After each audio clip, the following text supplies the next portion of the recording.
بسم اللہ الرحمن الرحیم۔ السلام علیکم ورحمۃ اللہ وبرکاتہ۔ آج کی اس ویڈیو میں ہم بات کرنے جا رہے ہیں کہ مومن کے لیے یہ دنیا قید خانہ ہے۔ حضرت ابو ہریرہ رضی اللہ تعالی عنہ سے روایت ہے کہ حضور اقدس صلی اللہ علیہ وآلہ وسلم نے فرمایا، الدنیا سجن المؤمن و جنت الکافر، یعنی یہ دنیا مومن کا قید خانہ ہے اور کافر کی جنت ہے۔ جنت ہونے کا مطلب یہ ہے کہ اس کی منزل مقصود ہی یہ دنیا ہے، اس دنیا سے آگے زندگی کا کوئی اور مقصد نہیں ہے۔ اور قید خانے کا مطلب یہ نہیں ہے کہ مومن کو اس دنیا میں تکلیف ضرور ہوگی، بلکہ قید خانے کا مطلب یہ ہے کہ یہ دنیا مومن کے لیے ایک عارضی رہائش گاہ ہے۔ جیسے قید خانہ عارضی ہوتا ہے، اسی لیے مومن اس دنیا سے دل نہیں لگاتا اور صبح سے لے کر شام تک کی ساری محنت اسی پر خرچ نہیں کرتا۔ مومن کے لیے دنیا قید خانہ تو ہے، لیکن قید خانے میں تکلیف کا ہونا کوئی ضروری نہیں۔ ایسے بھی قید خانے ہوتے ہیں کہ جس میں آدمی آرام سے کھا پی رہا ہے اور مزے اڑا رہا ہے۔ جیسے آج کل جیل کے اندر ایک کلاس ہوتی ہے جس پہ VIP لوگ رکھے جاتے ہیں اور ان کو وہاں VIP سہولتیں دی جاتی ہیں۔ مثلاً اعلیٰ درجے کے بستر ہوتے ہیں، اعلیٰ درجے کے کھانے مہیا ہوتے ہیں، باورچی موجود ہیں، جیسا کھانا چاہیں ان سے پکوا لیں، کمرے میں ایئر کنڈیشن لگا ہوا ہے، اخبار اور رسالے وقت پر پہنچائے جاتے ہیں، تمام سہولتیں موجود ہیں، ہر قسم کی راحت اور آرام کا سامان موجود ہے، لیکن اس کے باوجود وہ قید خانہ ہے۔ کوئی اگر اس آرام دہ قید خانے میں رہنے والے سے کہے کہ آپ کو تو یہاں بڑا آرام مل رہا ہے، براہ کرم آپ ساری عمر یہاں تشریف فرما رہیں، تو وہ شخص کبھی بھی وہاں رہنے کے لیے تیار نہ ہوگا، کیونکہ آرام و راحت سب کچھ صحیح، لیکن یہ قید خانہ ہی ہے اور یہ ہمیشہ رہنے کی جگہ نہیں ہے، بلکہ عارضی طور پر رہنے کی جگہ ہے، چنانچہ وہ وہاں سے نکلنے کی فکر کرے گا۔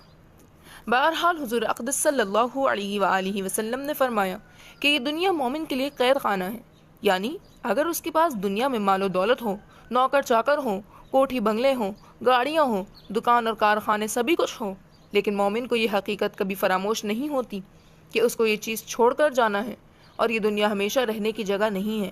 اس لحاظ سے یہ دنیا قید خانہ ہے۔ اس لیے ایک مومن کی یہ خواہش ہوتی ہے کہ میں جلد از جلد اپنے وطن اصلی یعنی جنت میں پہنچ جاؤں، جو اللہ تعالیٰ نے میرے لیے تیار کر رکھی ہے۔ اس لیے حدیث شریف میں حضور اکرم صلی اللہ علیہ وآلہ وسلم نے فرمایا، من احب لقاء اللہ احب اللہ لقاءہ، یعنی جو شخص اللہ تعالیٰ سے ملاقات کو پسند کرتا ہے اور اس کا دل چاہتا ہے کہ میں جلد اللہ تعالیٰ کے پاس جاؤں، تو اللہ تعالیٰ بھی اس سے ملاقات کو پسند فرماتے ہیں۔ جب حضور اقدس صلی اللہ علیہ وآلہ وسلم نے یہ حدیث سنائی تو حضرت عائشہ رضی اللہ تعالی عنہا نے فرمایا کہ یا رسول اللہ صلی اللہ علیہ وآلہ وسلم، آپ نے فرمایا کہ جو شخص اللہ تعالیٰ سے ملنے کو پسند کرتا ہے تو اللہ تعالیٰ بھی اس سے ملنے کو پسند فرماتے ہیں، لیکن اللہ تعالیٰ سے ملنا مرے بغیر ممکن نہیں، اور موت ایسی چیز ہے کہ کون آدمی ہے جو اس کو پسند کرتا ہو، بلکہ ہم میں سے ہر شخص موت کو ناپسند کرتا ہے۔ لہٰذا اس کا مطلب تو یہ ہوا کہ کوئی بھی شخص اس معیار پر پورا نہیں اتر سکتا کہ وہ اللہ تعالیٰ سے ملاقات کو پسند کرے۔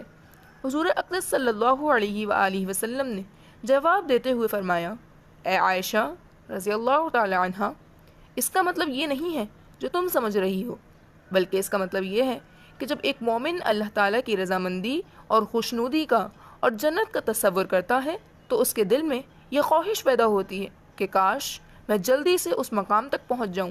ملاقات کو پسند کرنے کا یہ مطلب ہے کہ جبکہ کافر کے دل میں یہ خواہش نہیں ہوتی، یا تو کافر کو اس بات کا یقین ہی نہیں ہوتا کہ مرنے کے بعد بھی کوئی زندگی آنے والی ہے، اور اگر اس کو آخرت کا یقین ہوتا بھی ہے تو اس کو یہ ڈر اور خطرہ لگا ہوتا ہے کہ کہیں مجھے وہاں پر جہنم میں نہ ڈالا جائے۔ اسی وجہ سے کافر کی یہ خواہش ہوتی ہے کہ جو مزے اڑانے ہیں یہیں پر اڑا لو۔ لیکن جو اللہ تعالیٰ کے بندے ہوتے ہیں، جن کو دنیا و آخرت کی حقیقت حال معلوم ہوتی ہیں، ان کا ذہن وطن اصلی کی طرف مائل رہتا ہے اور جنت میں جانے کا شوق ان کے دل میں رہتا ہے۔ لیکن اس کا ہرگز یہ مطلب نہیں کہ دنیا چھوڑ کر جنگل میں جا بیٹھے، یا دنیا میں کمانے کا دھندا چھوڑ بیٹھے، یا دنیا کے تعلقات کو خیر آباد کہہ دے۔ یاد رکھیے کہ ان میں سے کوئی چیز مطلوب نہیں۔ اگر یہ چیزیں مطلوب اور مقصود ہوتی تو حضور اقدس صلی اللہ علیہ وآلہ وسلم اس طرح زندگی نہ گزارتے۔ آپ صلی اللہ علیہ وآلہ وسلم نے دنیا میں رہتے ہوئے سبھی کچھ کیا۔ آپ علیہ السلام نے تجارت بھی کی، زراعت بھی کی، مزدوری بھی کی۔ آپ صلی اللہ علیہ وآلہ وسلم کے بیوی بچے بھی تھے، آپ کے تعلقات بھی تھے، آپ کے دوست احباب بھی تھے، لہٰذا یہ چیزیں مطلوب نہیں، بلکہ مطلوب یہ ہے کہ دنیا کے اندر انہماک نہ ہو۔ انہماک کا مطلب یہ ہے کہ صبح سے لے کر شام تک ایک ہی فکر، ایک ہی سوچ دل پر مسلط ہے کہ یہ دنیا کس طرح زیادہ سے زیادہ حاصل کر لوں، آخرت کو کوئی خیال ہی نہیں آتا۔ یہ بات نہیں ہونی چاہیے۔ لہٰذا ہر شخص اپنے دل کو ٹٹول کر دیکھے کہ کیا 24 گھنٹے کی سوچ بچار میں کبھی یہ خیال بھی آتا ہے کہ جب ہم وہاں آخرت میں پہنچیں گے تو وہاں کیا ہوگا؟ جنت ہوگی، جہنم ہوگی، اللہ تعالیٰ کے سامنے جواب دہی ہوگی۔ کیا ان باتوں کا خیال آتا ہے یا نہیں؟ اگر خیال آتا ہے تو یہ دیکھو کہ دوسرے خیالات کے مقابلے میں ان خیالات کا کیا تناسب ہے۔ اگر آخرت کا خیال اور اللہ تعالیٰ کے سامنے جواب دہی کا خیال نہیں آتا تو اس کا مطلب یہ ہے کہ دنیا کے اندر انہماک ہے۔ یہ انہماک درست نہیں، اس انہماک سے بچیے۔ یاد رکھیے، یہ دنیا ضروری تو ہے، اس دنیا کے بغیر گزارا بھی نہیں ہے، اس لیے کہ اگر پیسہ پاس نہ ہو تو کیسے زندگی کو گزارا ہوگا؟ کھانا نہ ہو تو کیسے زندہ رہے گا؟ اگر کمانے کے اسباب اختیار نہیں کرے گا تو کیسے زندہ رہے گا؟ لہٰذا دنیا کی ضرورت تو ہے، لیکن دنیا کی ضرورت ایسی ہی ہے جیسے مکان کے اندر بیت الخلاء کی ضرورت ہوتی ہے۔ اگر کسی مکان میں بیت الخلاء نہ ہو تو وہ مکان ناقص ہے، لیکن آدمی مکان میں بیت الخلاء اس لیے بناتا ہے تاکہ اس سے ضرورت پوری کرے۔ البتہ اس کا مطلب یہ نہیں کہ بیت الخلاء بنانے کے بعد صبح سے شام تک ہر وقت اس بیت الخلاء کے بارے میں سوچتا رہے کہ اس کے اندر کیا کیا آرام کی چیزیں لگاؤں، کس طرح اس کو آراستہ کروں۔ لہٰذا بیت الخلاء اتنا ضروری نہیں کہ آدمی اسی کی سوچ میں انہمک ہو جائے۔ اسی طرح یہ دنیا بھی ضروری ہے، لیکن یہ انہماک کہ صبح سے شام تک اسی دنیا کی فکر، اسی کی سوچ، اسی کا خیال دل پر سوار رہے، یہ بات غلط ہے۔ اس چیز سے بچنا چاہیے۔ اللہ پاک اپنی رحمت سے اور اپنے فضل و کرم سے ہمیں اس چیز کی توفیق عطا فرمائے کہ ہم اپنے دلوں میں سے دنیا کی محبت کو نکال کر اللہ تعالیٰ کی محبت کو حاصل کر لیں، اور اللہ تعالیٰ کی محبت دنیا کی محبت پر غالب آ جائے۔ آمین یا رب العالمین۔